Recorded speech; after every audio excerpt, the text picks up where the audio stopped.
Welcome back, everybody, to another episode of Comic Shop Talk on the Late Night Collectors community. I'm your host, Nico, and joined with me today, as always, my co-host, Chris. How you doing? Hey, not too bad. How are you? Good, good. I'm feeling a little broke right now, after a costly vet bill earlier this evening. But other than that, doing pretty good. Let's hope Well, I everything's got okay. you.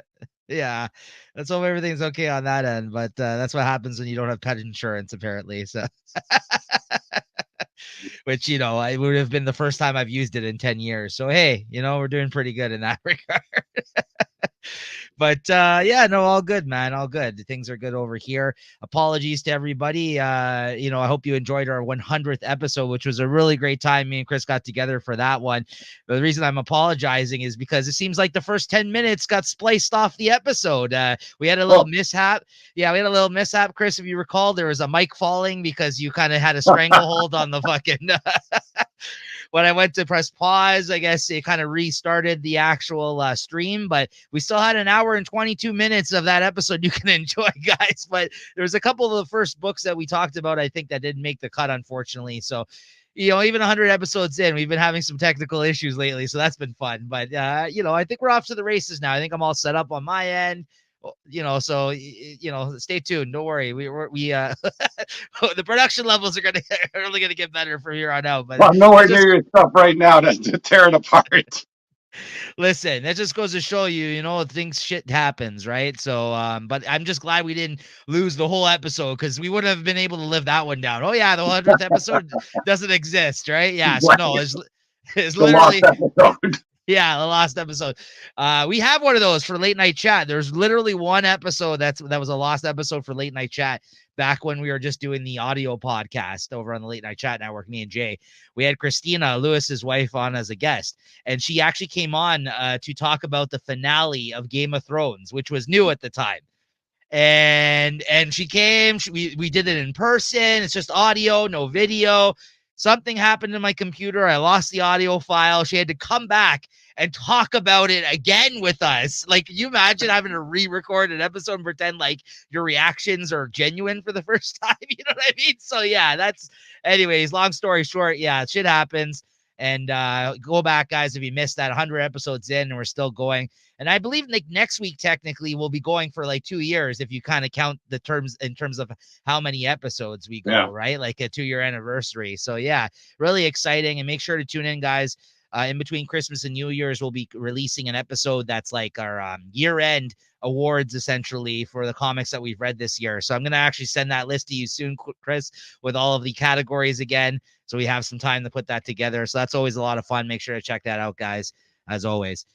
Here we'll be talking about the new comics that came out for the week of November 1st, though, 2023. And make sure you're subscribed to the channel as always. As I mentioned, 100 plus episodes here now to go back on and check out of this show. And we have a bunch of other shows here in Late Night Collectors community, or you can check out the sister channel, the Late Night Chat Network. Hundreds of shows over there of all kinds of stuff. Chris even pops up and makes a few appearances over there. So make sure to check those out. Spoiler warning, guys. As always, just be forewarned, we are going to be talking about what happened in the books here this week and showing off some of the artwork. But yeah, all that being said, Chris. All right, for I guess the 100th time because we missed it last week. Then let's talk comics. No, we 100th time still happened last week. We still had an hour and 22-minute episode. Yeah, It maybe we came missed the through. first 10 minutes. Oh yeah, that's true. Yeah. All right. Cheers. Yeah, that's Yeah. true. Since that's not on the record. Yeah, I know we said all these really nice things and just gone to the I think what it do they was the call best it? 10 minutes we ever had. I know. What was it? What do they call it? The annals of time, Chris, or the annals of time? Yeah. We had big spoilers. Oh, I forgot what those spoilers were that we talked about. You didn't even get to hype up the book you actually picked as your favorite of the week because we lost that. That was Uncanny Avengers. All right. Anyways, smaller week this week, though, guys. Much smaller. That's why we're babbling. We're going on and on here. But yeah, this is a great, manageable week here this week. So first up on the docket, we got Batman, Catwoman, the Gotham War, Scorched Earth #1. Looks like I'm the only sucker that bought this one, Chris. What'd you think of this? I'm glad it's over. I don't know, this whole event was just up and down. It kind of started interestingly, but then it just went off the rails. And this last one here, like the only redeeming thing I can say about this comic, I guess, or this issue, at least it sort of sets things up for what's going on in the world. Looks like Batman got rid of the Bat family. I think at the end of here he decides to kind of just take some alone time there. And that's always good for a Batman comic. I thought he was getting a little too crowded with the whole family there. And I don't know the stuff that's going on with Catwoman. I don't know. I guess they're just trying to manage things to make sure that that they're still together, but they're not together. I don't know. And was it Jason Todd too? Like I don't know. Just a lot of stuff happens here, but none of it is noteworthy. I don't know. What did you think? Not only that, like they kind of set up these kind of like moments that you kind of would expect like from something like this, yet nothing paid off. Like you had this moment where Jason Todd kind of went to like with this triumphant like I'm gonna save the day moment, I'll show you kind of thing Yeah, after him and Bruce had a falling out of sorts during this event. And he propels something into the sky to kind of stop the shit from going down, but that Vandal Savage had essentially set off, set in motion. And it, the plane or whatever the hell he was in blew up, and then you'd be like, eye roll. You're like, oh look, I guess Jason Todd's dead again. But no, he was yeah, fine. Then there was a moment with Catwoman where it looked like she fell to her death, and then she's back at the end. Like you're just like, what is this? Like, why even set up these moments if you're literally gonna just like tell us that they're both these people survived this whole yeah. Like wasn't ordeal? like a parachute coming down like in one of the last panels to show that Jason Todd is still alive? Like He's still alive. These guys aren't dead. And then like Vandal Savage, he had a moment. It looked like his daughter may have died, but then Catwoman saved her. yeah, What's her name? Fucking Scandal Savage. Stupid fucking name. But yeah, anyways, like, so I don't know. It's just like it was just like one of these like things where it's like, oh, it's an event. We got to have these like will they, won't they kind of yeah. moments, like die and this and that, and nothing stuck. So it just felt like a whole huge waste of fucking time. Everything went Yeah, back to if they normal. followed through on even one of those things, like if Jason Todd died at the end of this, you go, holy smoke, that would, it would sort of rejig the whole thing. This was all a setup for Jason Todd to die, but no. Or a Yeah, Catwoman, but no, everything's, oh, it looks like I'm going to die, but no, I'm not. yeah, this was super disappointing, this issue, to bring it all back home. Like that, like we had mentioned, I felt like there was moments during this event that were decent in either book, but as a whole, I think it's not great. And to be honest with you, I'm kind of worried now about the status quo going back to the Batman books with Chip Zdarsky, because I don't know if I'm leveling like a lot of the stuff that's leading out of this event now. Like you said, there's the whole thing with there's he's kind of like leaving the Bat family on his own because he kind of wants them to be happy and find their own peace and everything. He's like, I'm gonna stop dragging people down with me, which okay, Yeah, yeah, that's interesting. But then there's the whole like aspect that they teased at the end of this that's been going around online now, that his identity might be revealed, because like there's a robber at the end of this that I guess is working for Catwoman that went to break into his oh apartment, and he yeah, saw because he's in the brownstone now, right? He's no longer in the manor. And then now, like, he went in there and he saw Bruce. He's like, Bruce Wayne's Batman, because he saw his like Batman gear in the fucking apartment. Like, so, like, yeah, so there's that thing going on. Like, who knows what's gonna happen with that? And then in the background, there's this whole Zura and R thing still creeping around. Like, so I don't know. I don't know what the future holds. I'm glad now that Zdarsky will go back to his little corner and do things as opposed to this like event, though. But I don't know. I'm trying to be optimistic about it, but by the end of this, I was like, this was not great. Like, and I'm not really that excited for Batman at the moment as a result. well, Right? I'll give Chip Zdarsky the benefit of the doubt here, and hopefully he's got something up his sleeve there to kind of bring everything back together here, I'm sure or at he least does. bring the title up again. Yeah, I know. I'm sure he does. I just think the Batman title started off so strong. Yeah, And like, then we had the arc that led into this. That was like okay when he kind of went back to like a different time, like which like yeah, he went to the other dimension. But then you had that really great issue which had like all like the different kind of multiversal Batman shit going on, which was great. And then it kind of just led into this nonsense. So I'm just like, okay, like I need to get back to like whatever he had going on in the main title now. I agree with you. I'm not saying like I'm going to stop reading it or anything like that, but I'm yeah. just like I just don't know about what he has planned going forward. I'm just like, I'm a little concerned now, to be honest, after this event. I'm like, I don't know. So what'd you give this? 3.25. Yeah, I was gonna give it a 3, to be honest. Yeah, Yeah, so yeah, it's just one of the like the my least favorite issues of this whole crossover. Honestly, the end cap to this event, just utterly pointless. So, yeah. anyways, next up we got Ultimate Universe #1 this week, which is a one shot with Hickman kind of wrapping up, I guess, some of the story threads from his Ultimate what was that miniseries called? Ultimate Ultimate Invasion.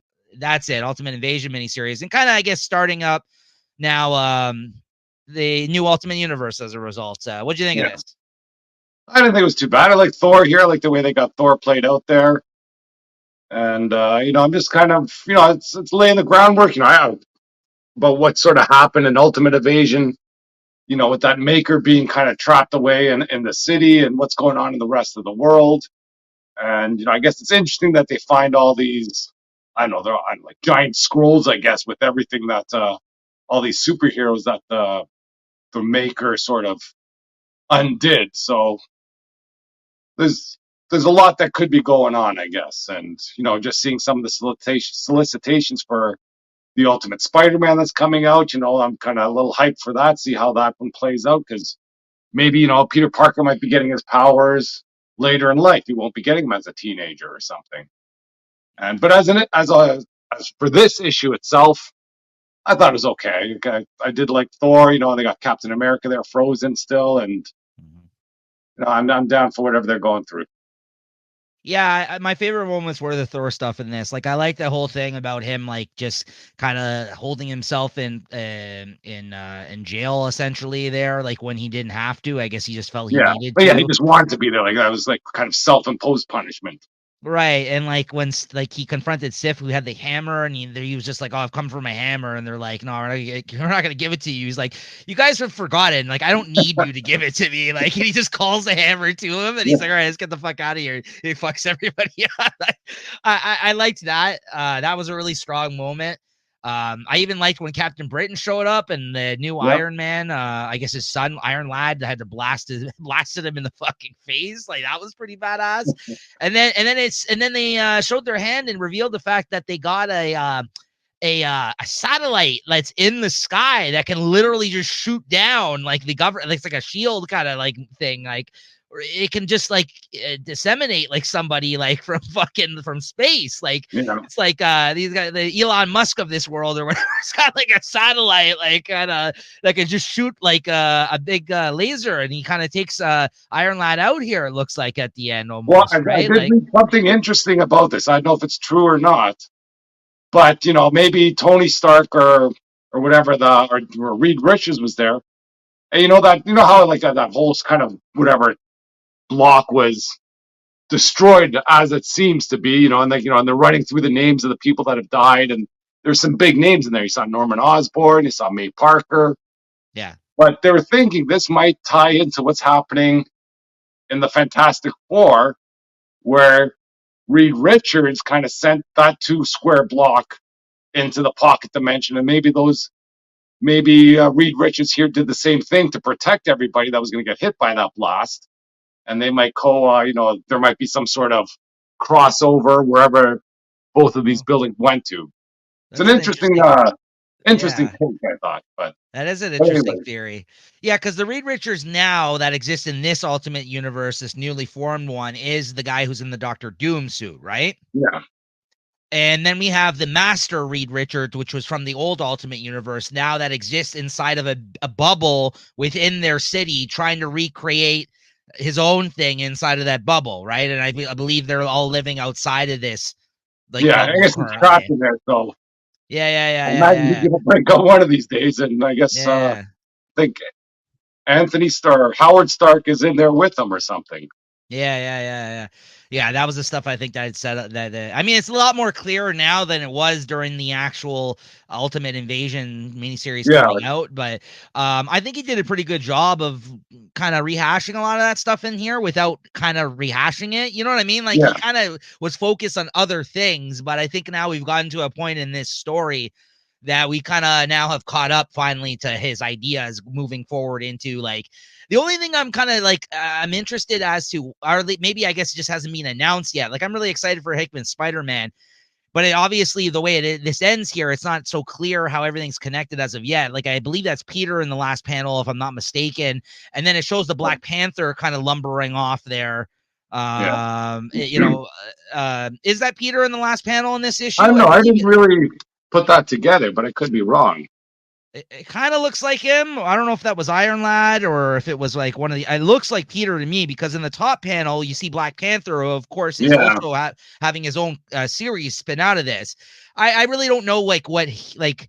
It's a weird choice for me that's one of the first books they're gonna like spin off out of this. Not that I'm not a fan of Black Panther, but like I don't know what his connection is gonna be all this. My big question is how come there isn't a continuing Ultimate Universe book that's going to be coming away? Like, you know what I mean? Like, he said all this. That's what I thought that was this was going to be like. I know it's just a one shot, but I thought Yeah. might have your whatever 3 or 4 titles, and then kind of have one sort of overarching book. That can you can Yeah. see everybody else what they're up to or how they're doing.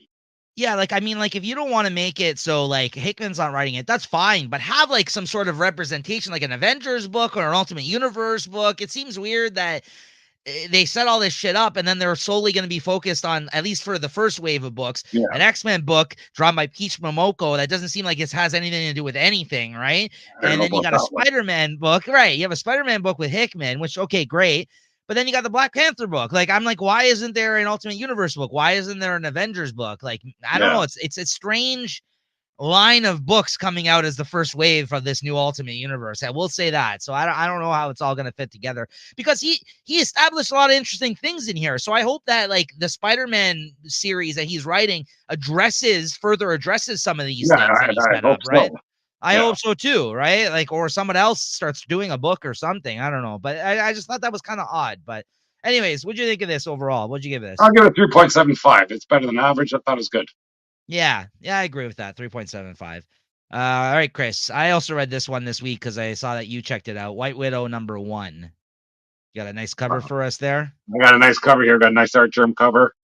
Oh yeah, sweet. That's a nice I one. think you see this sort of in the credits. You have the same picture running there.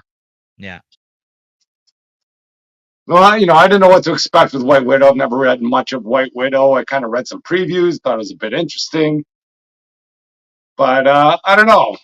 I don't know if this book's for me. I think I'm down to buy the whole series. That we're like, by the time the solicitations come out, I'm already 3 issues in, and it's 4 altogether.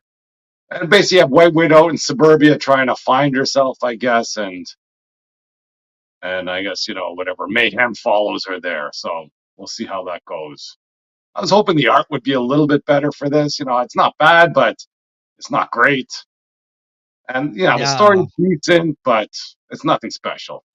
Yeah, I don't like the art. It looks really wonky in some panels. Some of the character stuff is not great. There's a lot of like diagram types art in Yeah, this where they're kind of like I don't know. This wasn't for me. I agree with you. I don't want to say it was terrible either, but it was kind of yeah. I don't think I'll be reading anymore. I will say the most interesting aspect about it is that whole thing about her trying to like realize who she is as a person and not some like sleeper cell fucking like agent from the Red Room or whatever the fuck it's called. That yeah, thing where her and Black Widow and all that shit got trained. I get that. Like that's cool. I like that. I like how she's like she's learning about herself and that she's bored with her whole new lifestyle because she's trying to like kind of lay low for once and all that stuff's kind of interesting. Like I'd say that's kind of like the highlight of the issue for me. But between that and the lackluster art, the art's not great. I'm not even saying like they needed to do a cheesecakey type artist for this. Just something better than this art. I yeah, just thought this was like not ready for prime time type artist that they got on here, quite frankly. And um yeah, I just the story that they're selling us on isn't all that interesting. It's kind of like, hey, I'm in the suburbs now, and I guess there's like some like huge like conspiracy of events going on here and now I'm not so bored because I can finally kind of get involved with something. And there's yeah. there's The protege shows up or something, or a former protege, and I don't know. yeah, it's okay. I mean, it's fine, but yeah, I think I'm out. I just read this digitally, but yeah. What'd you give this out of 5? Would you say? I'll give it a 3.5. Wasn't terrible, but I was Uh, expecting more out of this. yeah, I got to give this one a 3 too. Yeah, this was a kind of a smaller week, also a kind of a subpar week for me. Quite frankly, spoilers.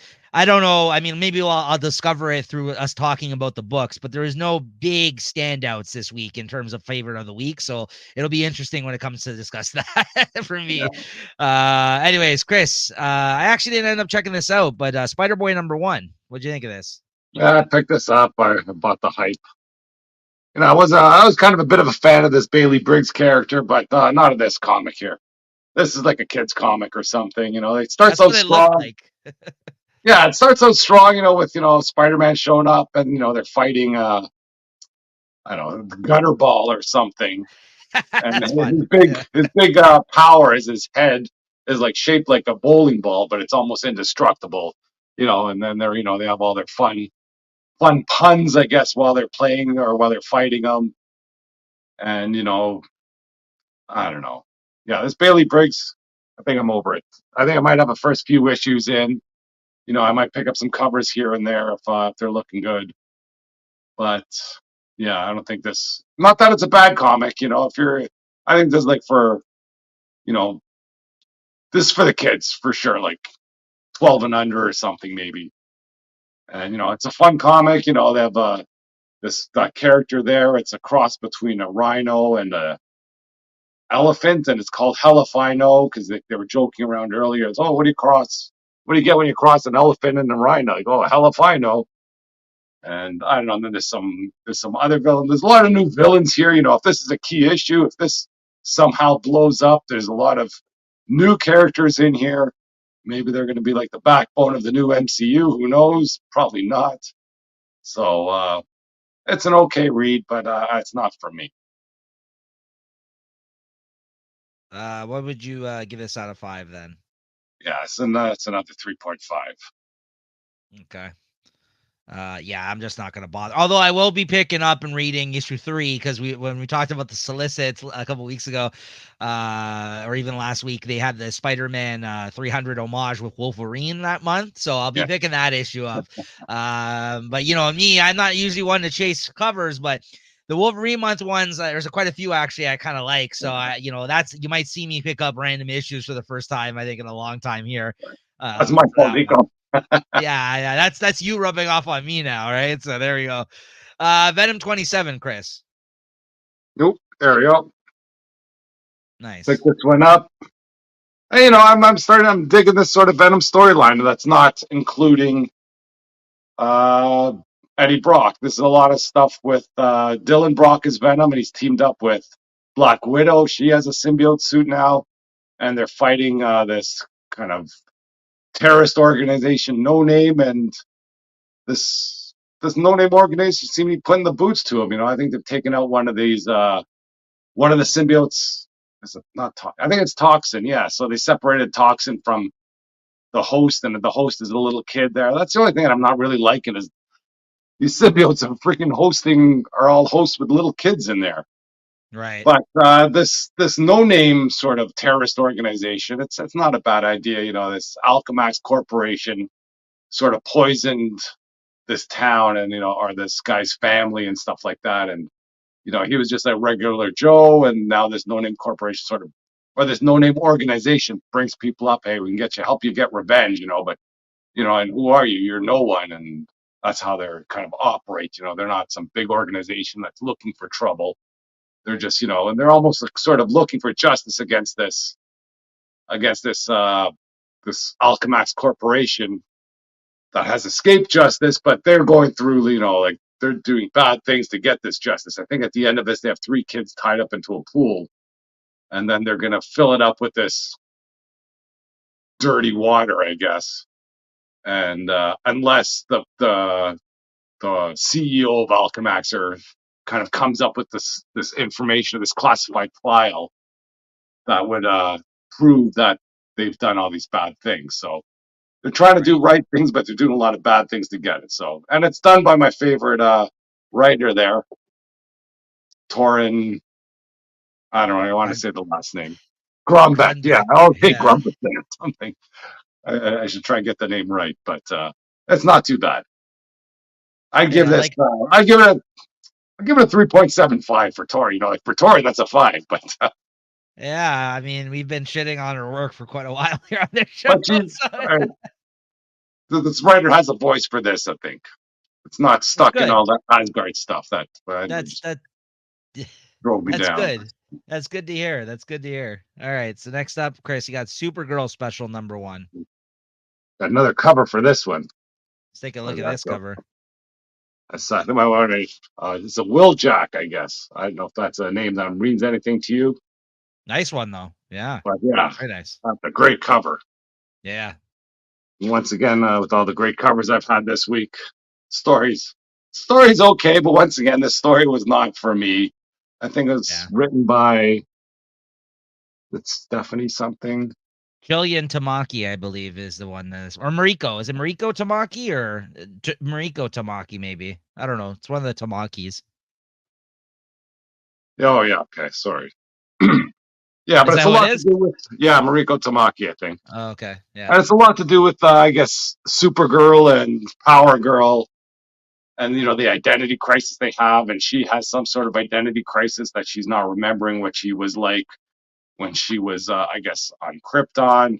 And it sort of goes back to her past there. And she's remember running a race and she was never good enough. Or once she kind of always looked like she was about to win, something bad would happen to her. And she was feeling down about that. Eh, I don't know. Yeah, once again, like I said, not for me. You know, it's a fun, not a fun story, but, you know, it's a soul searching story that I guess would open up some layers to both Power Girl or to the relationship between Power Girl and Supergirl and Supergirl herself. If that interests you, then maybe that is for you, but wasn't for me. And you know, it's just a one shot, so I don't think it didn't really lead into anything. And if it did, I missed the references. You know, they're all happy at the end and they're friendly. So I guess I don't know 3.5. I don't know much more to say about that one. yeah. Okay. Next up, I got Doctor Strange number 9 this week. Jed McKay continuing his run on the character. This is a book likewise, like Chris had said, you didn't really have much more to say on that book. This is, you know, I feel like every time I talk about this title, I don't really have too much more to add other than it's been pretty solid throughout. I'm really becoming a fan of Pascal Ferry's art on this title. I think he's been doing a great job. He's not always been a favorite of mine. Like Phil Noto, who his style, I think closely, if I had to compare him to another artist, I would say mostly resembles his art for the most part. I found is stiff at times, but I think this is one of the best things I think I've ever seen him draw. I think he's just really found his, a character that I mean, this book is just, I think he's just really excelling at drawing the Doctor Strange stuff. Maybe it's just things that are interesting him, or I don't know. I think he's just whatever he's doing. I think he's doing a great job on this title. And this story's been interesting. As I mentioned, this whole general Doctor Strange, this other version of himself that's been fighting a war for I don't know, like thousands of years in another dimension, has kind of tracked him down and is trying to take him out in this story. You have, of course, Clea's way of doing things are different than Doctor Strange's, Stephen's way of doing things. And in this, Doctor Strange, in order to, I guess, avenge his wife, who tried to take out this other version of Doctor Strange in the previous issue, came and he seems like he's gotten some sort of dark magic, like he's pulling dark magic from something or some other, like a dark dimension or something. So like Wong mentions at the start of this issue, because that wand, that kind of magic shield group that he's now part of, is kind of involved now in investigating what's going on with him currently. And he mentions, he's like, yeah, I'm actually afraid for the fucking, like, for the universe now, because like I think that Stevens tapped into something that can basically, he might be able to take this guy out as a result of this, but then like what will happen to him? Like he thinks he's going to be taken over by this dark presence of magic source that he's pulling from, essentially. and he still struggles against him. And then it gets to a point where at the end, Wong, it looks like with the rest of his Wan team here, show up to kind of assist him by the end of this issue. And so it's just like one big final showdown with Wong and him and Clea and this other bad version of Doctor Strange that he's fighting against. And Clea basically gives birth to her newly born sister out of some sort of magic type shit that happened. They planted the seeds for that previously in another issue, like earlier in the series. And so Clea's got a sister. So if you guys think that this is a big deal, this is her first appearance here. you know, your first appearance, chasers out there, you speculators, get ready for this one. Clea's sister is birthed in this this issue. There she is in all her glory. So yeah, some interesting stuff going on though. I really like this. So as a big Doctor Strange fan, I'm really satisfied. I just think it's kind of hit its stride in the sense like it's one of those books that I feel like it's never like amazing, it's never bad, it's just like, you know, always pretty good, and I'm happy with that. Like it's always like whenever I pick it up, you know, it's always like around the same 3.754 type rating type of book title. So, and likewise, I say this issue, you know what? I think because the art too this week, I was really impressed with what it did in this. I'll give it a 4. I'll give it just a notch above 3.75 this week. I thought this was a solid issue, and it's a good series. And but then it said next issue to be concluded, and I felt like the series is going to be wrapping up soon.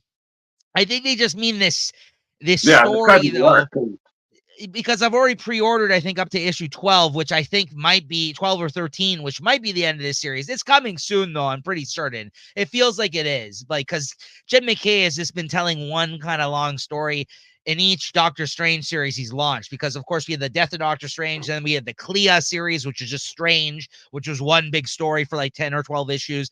And then this Doctor Strange series, now with him coming back, has been one big story. So, like, I don't think he's going to go on for more than like 12 issues, 15 issues. We'll see. But I've been enjoying his whole run. I hope they collect it all in like a collection or something. Well, who knows? Maybe this will lead into another series. Like, you know, the other ones about everything sort of all led into one to another. That's right. So, you know, that's kind of what you got to do, unfortunately, these days, because, you know, titles don't sell. They get as series go on, and that's why they're constantly are relaunching them. The sales keep getting lower and lower and lower, right? So, unfortunately, that's why they do that, right? So, and then next up, I got it's Jeff the Jeffers #1. The newest of the. You read a bit of this? Yeah. Listen. Yeah. Oh, here I want to show off the cover I got though. This is the Chrissy Zulo cover. Yeah, I like her stuff a lot. Yeah. I like her stuff a lot, Chrissy Zulo. She's definitely got like she's definitely tapped into like a Disney animation type of style look to her stuff, but a really great cover artist, and she does a really good job. So yeah, me and Christina have been fans of hers for years. She did some stuff on some series that we read in the past, like actual interiors, but she's like a big cover artist these days. But yeah, very, very cool. You know, listen, this is very one note. Not much to say about this. It's just like the other Jeff comic that came out. You can watch. These are actually reprints of the digital first comics that they've been doing that they continue to do. Marvel Infinity or whatever it's called. These Jeff comics originally are online, and that's why they're all little shorts that you see collected in these issues. They're oversized issues. I mean, it's a good bang for your buck, but they're very quick, very one note, kind of like comic strip type. You know, like stuff you read in like the papers. Yeah, the Sunday funnies or the Saturday comics. Yeah, they gotta pay off at the end and everything. But it's always like some sort of cutesy moment with Jeff where you're like, oh, yeah. Jeff. And he's like, oh, look at me. Like, I'm just cute. Like, I'm adorable. I'm a shark, you know? So listen, it's fun. I appreciate it for what it is. But like, I'm not going to sit here and like give it a 5 because it's not really, you know, that much for me, but I enjoy them for what they are. The artist, Gurihiru or whatever you say this person's name, is a perfect fit for these stories. I think Kelly Thompson, who writes these, does a really great job. I hope these are getting an audience because it definitely deserves it. And if you guys are looking for all age comics or things for your kids or whatever, these are perfect. These are great. Jeff's a really fun character. I really enjoyed him when he was in a lot of the series that Kelly Thompson was writing over at Marvel. You know, he was like somebody that kind of followed her, that she inserted into like 3 or 4 different series that she wrote at Marvel, Deadpool, West Coast Avengers, Hawkeye. He's a great character. So I think like I think that it's really cool that they're continuing to do stuff like this with this character online, right? Like they have been. So, but yeah, I give this a 3. I mean, I can't give it Yeah. more than that. I don't know about you, Chris. You said you read a bit of this. What did you think? Yeah, I read a bit of this. I wanted to buy this, but I guess it didn't make the cut. And Yeah. I'll tell you what I do want to see. I want to see like a gritty old man Jeff comic. And Kelly Thompson write that, where freaking he's an old shark there. He's past his cutesy days. And it'd be almost like a Teenage Mutant Ninja Turtle type of stuff where I don't know, Yeah. he's got to have his gray beard. He's got to come back out of the sewers or out of the ocean, wherever he is, and deal some justice. Absolutely. I'd be in for that 100%. Do it. There you go, Marvel. Free idea for you. Take it. Take it and run with it. Old man Jeff. Old man Jeff. Okay. What'd you give this? Do you have a rating for this or what? I didn't really read the whole thing, but yeah, it wasn't for me. Like like I said, it was a Yeah. Sunday Funnies. You can't put a real rating on that. Like I was Yeah. expecting, a full story comic, and Yeah. once they open it up, I'm glad I didn't buy it. Yeah. Fair. All right. Next up, we got the Sacrificers number 4. Oof, where did I put that one? There it is. Yeah. Yeah. More and more reveals unraveling here. We're kind of learning more and more about this world and their intentions and these characters and everything else. What do you think of this, Chris? Yeah, it's pretty good. This one thing I don't understand here. Like here we go back to the family that gave up that. I don't know, are they pigeons? I don't even know what they are, but they gave up their pigeon son. That's the first family we were introduced when we saw the Sacrificers in Sacrificers 1. And the one kid that ended up being the sacrificer, he was like always in the doghouse there. And now the family's here, they're celebrating this, I guess, this event that's going on. And, they're under the impression that the people that get sacrificed are just, they're like almost winners and they live some happy life. And, their brothers and sisters are all, celebrating. And then the father's there. He's like getting freaking bombed because he seems to know what's going on. Yes. They say he has a lot of choice words that he Right. spews Well, out there, that might be, I guess. yeah. Well, listen, he has a lot of remorse because if you remember in that first scene, that first issue, which was kind of shocking at the time because we didn't know what the fuck was going on. He was abusive with his kid, right? He was Exactly, yeah. abusive. Now he's all Uh, remorseful. right. And I think it was one of those things where like his anger, obviously he didn't know how to fucking channel it, and I guess he knew what the deal was, and he was forced to give up his son.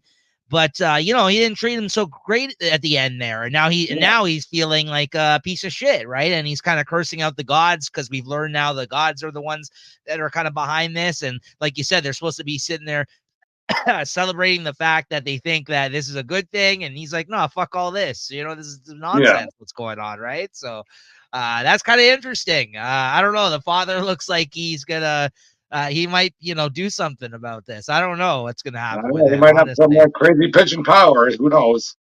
And then Yeah. we get back to the gala there, and you find out what that golden or that blue elixir does, Yes. and that's kind of crazy too. And I guess some of the gala members, I guess, especially that whatever the god's wife, she doesn't seem to be too down with everything.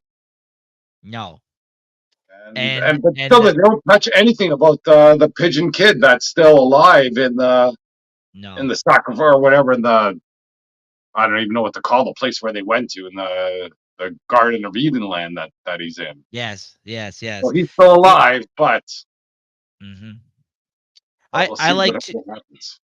I like too this other story that's brewing outside of this is that we had the daughter of this one god character, who's kind of been sneaking around watching this whole proceedings this whole time.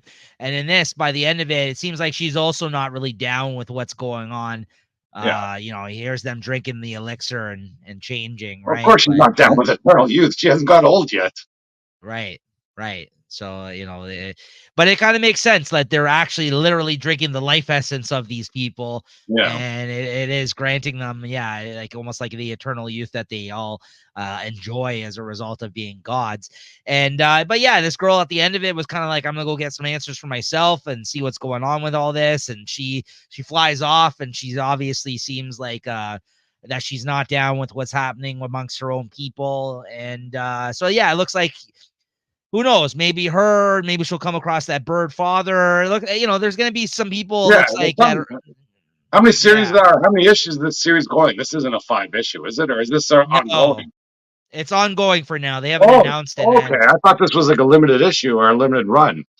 Oh, No, so we it's got a on. lot to go. A lot can happen still. Nice, good. I'm looking forward to Yeah. it. And honestly, I got to give another shout out to I think it's Max Fiumara, the artist on this Ooh, series, who's just yeah, doing a fucking killer job. Honestly, like depicting all these characters in this world, and the colors look great, and the art looks awesome. And yeah, I honestly, it's every time it comes out, I'm just like, this is a great artist working on this book. Like, I think it's one of the better, more unique looking books on the stands right now. Let's say his art style, and yeah. he's doing a really great job. And he's not drawing Uh, anything like I don't want to say he's not drawing anything good, but it's not like he's got he's drawing the Justice League or something and making them look awesome. He's making pigeons and freaking old people and whatever look awesome. mhm. That's Yeah, not bad. Yeah, yeah, he's doing a lot with a little. Absolutely, yeah. No, yeah, it looks great.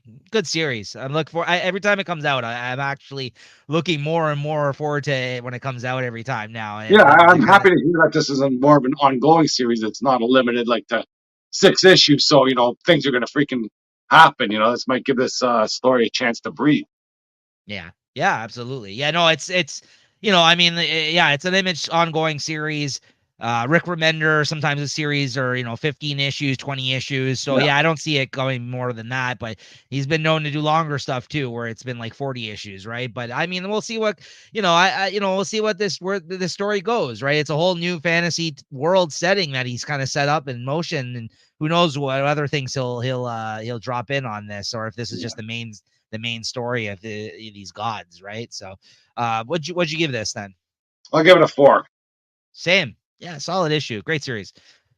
All right, next up we got Avengers number 7, which might be one of my last pre-ordered issues. This one it might be, I believe. If 2 issues come out this month, then that the next one's gonna be my last one. But if it double shipped, I don't know. But whatever this month is now in November, I didn't pre-order it after this.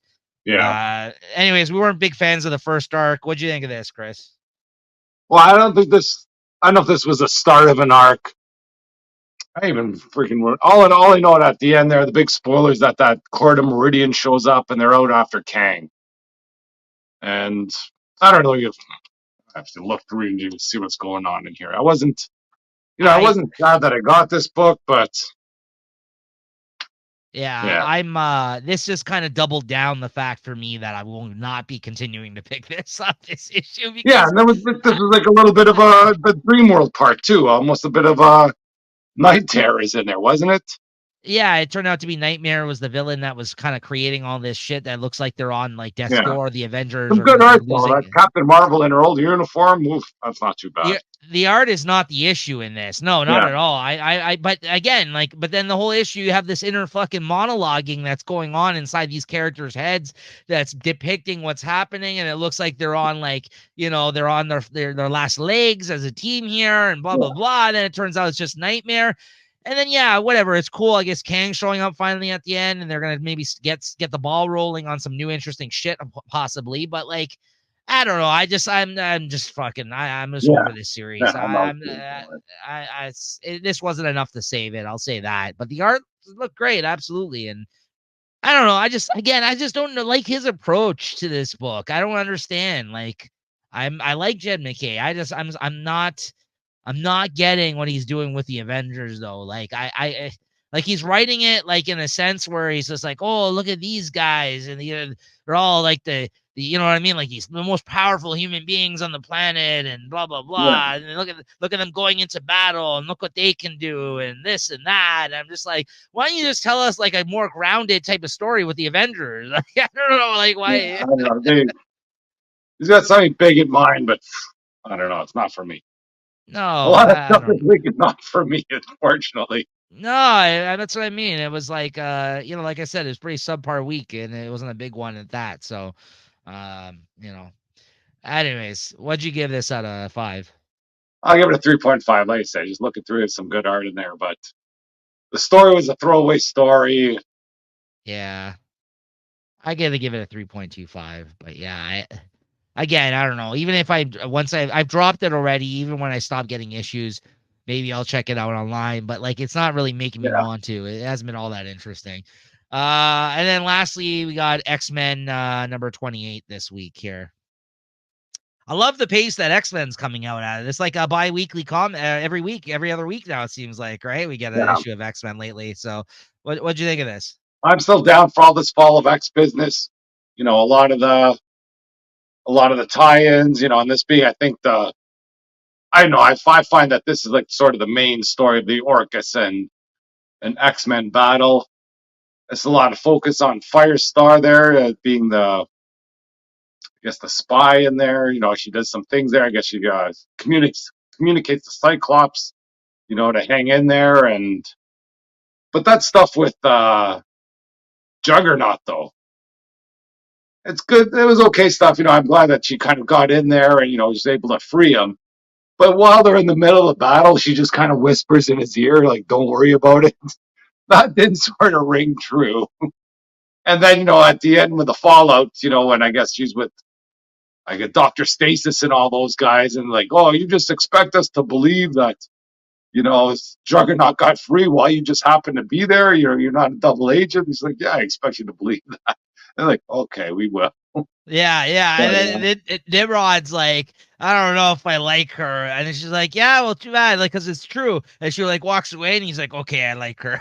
yeah, it's, I thought it was just a bit of a bit late. Like, you know, I can understand what they're doing with the story. I think the story is good, but I think there was some lazy writing in there. Let's say, you know, they could have tried to think of better ways to either have the Juggernaut escape with Firestar's help without them realizing that it was her instead of the old, okay, beat me up, you know, give me the old 1-2, you know, I'm on your side, but you know, beat me up and make it look good, but hey, don't kill me, sort of deal. Yeah. Yeah, I know. I get what you're saying, but yeah, I did still quite enjoy it despite that. But you make a good Ooh, point well, about that. some stuff where was it in this where Shadowcat meets up with Wolverine? Yeah, that's good stuff too. There, that's good stuff. And don't forget who shows up right at the end here. Oh Fucking yeah, Doctor fucking Doom, which I'm super excited for because I like whenever he shows up in like an X-Men type scenario. I mean, listen, I love when Doctor Doom shows up anywhere, but like sometimes it's overdone. This felt like a really great lead up to this whole thing where he's yeah. like, "Oh, you're in Latveria," and he like comes out of nowhere. I'm like, "Oh yeah, Doctor Doom." I'm like, "Yes." So like, I I know, don't hey, know. you never know which way he's gonna go. He might be on their side with this too. You know.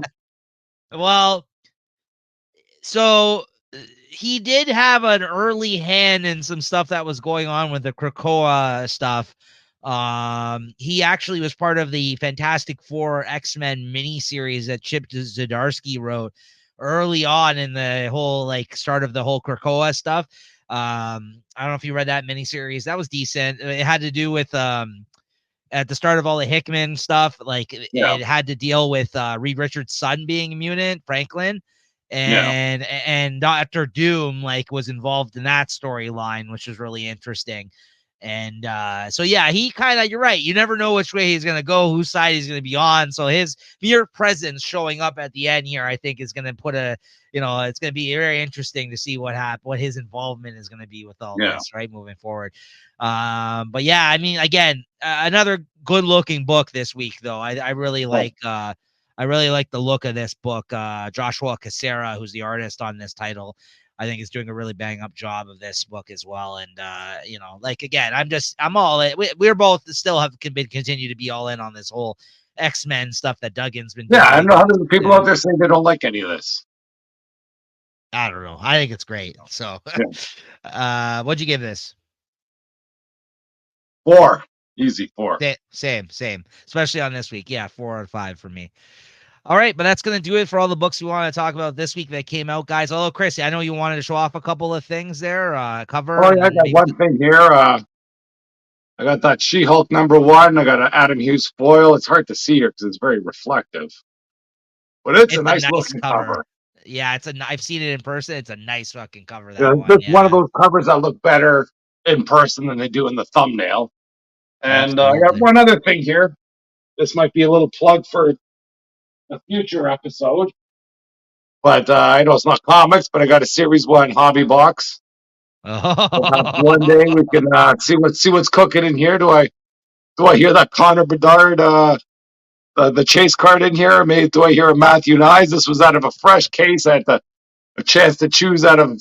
Well, they had a couple on ooh, they had a couple boxes on the shelf, and yeah, he put those out there, and then he goes, "Oh, I got a fresh case here." He starts pulling those. I go, I got to go for the fresh case, because who yeah, knows? you sure do. Those cards could have got pulled.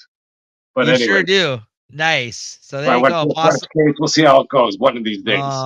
Still Possible seeing. episode. Yeah, possible upcoming episode of Cracking Packs for the chat. There you go. And we wish Chris luck on that. Yeah. Listen, those boxes apparently are already shooting up in price, man. Like, What? or apparently right now. Yeah, that's what my buddy at work was saying. He says that they're going for quite a bit. He says that I think somebody was seeing them for 180 out there. I don't know if you Oh, paid fuck! around I'm that gonna go buy area. another box tomorrow. Fuck. Yeah, they're apparently creeping up already. I don't know if it's the appeal between the Easter egg Bedard card or the Nyes, but like, yeah, it's apparently people are going, leading into the card show that's upcoming now. Like, it's very interesting to hear. Like, this is it's still Yeah. cards are huge still. The interest is there, right? And apparently, I think pre-orders are going to be going up or have gone up for Series 2, which is going to contain the Bedard.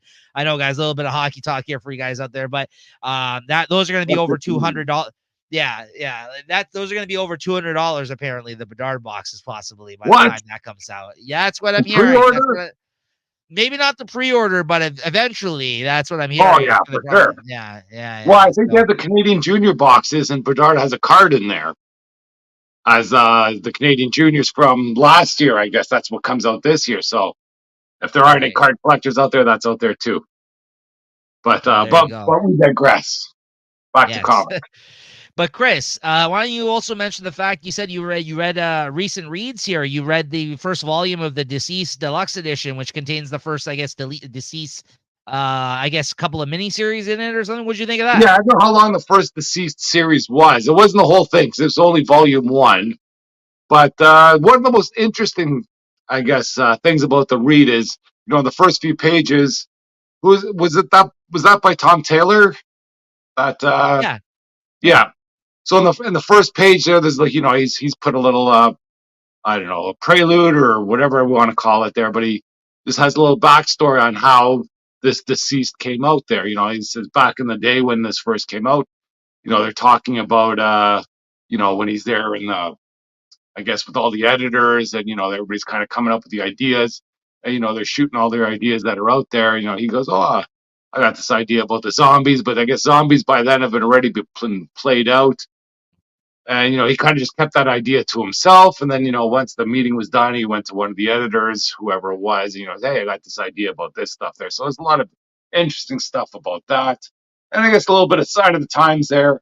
I wasn't aware how this virus or whatever really spread. I yeah, guess what's his name? Cyborg was captured by Apocalypse or Darkseid, and then they sent him back to Earth. And once he came back to Earth, he was online, and then he sent out his, I guess the anti-life equation or a corrupted anti-life equation was sent there to anybody looking at phones and all that sort of stuff. So I thought that was interesting. And then just things goes haywire from there, and that's just a great read there, just how everything plays mhm, out, and who becomes what and what becomes who, and who dies, who lives. You don't see any of it coming. That was just a great read. I did read the, I guess, Deceased, War of the Undead Gods, and that was the end of it. So it was yeah, nice to see the beginning. When it was more of just a local thing, just on Earth before it spread yeah. out there. So I'm looking forward to reading the rest of that stuff. Yeah, there's still a couple of other miniseries between the one that you just read and the one that we read at the end. And of course, those came out previous to me, Chris, actually starting this show and him kind of Yeah. getting more back into comics was the original miniseries of Deceased. But yeah, I'm glad you really enjoyed it because the whole thing I think is great. I'm just really anticipating and waiting on for them to bring out an omnibus of the whole series in one Yeah. hardcover because I'll scoop that up right away because I Yeah. bought all That's the cool. issues. I bought all the issues of every miniseries they came out with. There was Oh, actually even one miniseries that never came out in issues that was only digital that I've actually never read. So like if you look online, you can probably find that one too out there. I forgot what that one's called, but there's one that I haven't read that came out that was digital first that just never came out in Yeah. issues. But I think there's about like 5 or Might 6 have been a time when miniseries. I was really trying to push that digital, Yeah. but it's over. Yeah. There's another one I think that came after the first one that has to focus on the villains, the unkillables or something. I forgot what they're called, Yeah. but they kind of divert the attention over to how the villains are all doing in the deceased universe as well right now in that miniseries, right? So that was a lot of fun. Yeah, great stuff. Honestly, one of the best things I think Tom Taylor has done. And honestly, it didn't have any right to be. It felt like you said, it felt like just a lazy kind of idea at the time because it was like, oh, zombies again, like kind of Yeah. thing, right? Let's do it. It But was, yeah, he but took it's that kind of idea and more, ran with it. much more than that in a sense too. And as an update, Chris, yeah, pre-orders for series 2 are 250 right now at one of our LCSs that we're aware of out there. So 250, and I guess I was wrong on series 1. It's 150 still at least at this store. But I'm hearing there is a lot of interest happening with this first series 1 as well. 250 for the pre-orders, Chris, though, already of this series too. That's how hotly anticipated this one. You might be better off just buying the Bedard straight up at this point in that sense, right? Fuck, that's crazy. Yeah. But anyways, yeah, look forward to possibly some more card opening episodes, guys. Always a fun time. But Chris, what are you looking forward to reading there next week? Next week, let's see what we got going on. We got Gods 2. Yeah. That better pick itself up, let me tell you. Marvel Unleashed 4. Got to support Kyle Starks. Story's not so good. Punisher 1. We'll see what's happening there. Thanos 1. I'm not sure if I ordered it or not, but I'll definitely be reading it. Amazing Spider-Man 37. And we have the What If Tomb of Dracula. From what I read, that's by Marv Wolfman, which is supposedly a big deal. He wrote And it originally. Yeah. Yeah, and then on DC, we have Batman 139. We'll see what this mind bomb is about. Birds of Prey 3. I'm not sure about Poison Ivy 16, and Scorch 23. And there might be some other independents I might be missing. Yeah, you're missing a big one with Transformers #2, which comes out next week. Oh, Make sure to check that have it out. out there. I didn't see it. Well, that's on Skybound. Yeah, I missed that. I should have that on pre-order. Yeah, a lot of the same ones you had mentioned. I'm checking out Batman 139. These are ones I'm picking up. Batman 139, as I mentioned, Transformers 2, Birds of Prey 3. I'm really looking forward to. That's been a great series so far. Amazing Spider-Man 37 with some more rec rap action. We got Creep Show Volume 2, number 3 of a 5-issue miniseries coming out. That's been decent. Marvel Unleashed, like Chris said, it's been okay. It hasn't been great, but again, support Kyle Starks, guys. Let's hope he gets some more Marvel work. Punisher #1, I'm really looking forward to. I really have high hopes. At least we're getting a Punisher book. I know it's not Frank Castle, but I hope it's good. I'm here for it. Like, let impress me. Please be good. Phantom Road #6. Thanos #1. I'm also really looking forward to. I've got that ordered. And yeah, as Chris said, maybe some things digitally as well, which I don't have pulled up at the moment, but it might also be checking out some digital stuff there that I don't normally buy. So yeah, look forward to that, guys. Hopefully before you go to our favorites here, I gotta say I saw a preview for Wonder Woman 3. Holy smokes, that looked great. Yeah. Yeah. Ooh. Like whatever, they put the first 3 pages out, it freaking just looked awesome. Whatever they do, this Wonder Woman, I don't know. This is whatever, this first run is just freaking, it's knocking my socks off. It's been great. And I wish that book came out this week because it would have been an easy winner if that's the case. Oh yeah. It didn't. But yeah, let's talk about what did float our boat here this week, our favorite of the week. Listen, it's not a lot of competition out there. I gotta really stretch it a bit here, but I'm gonna give it to the Sacrificers #4 because I think this has been a really solid series. I don't know if I've given it favorite of the week yet. Maybe the first issue or so I did possibly. I know Chris had previously. I even actually.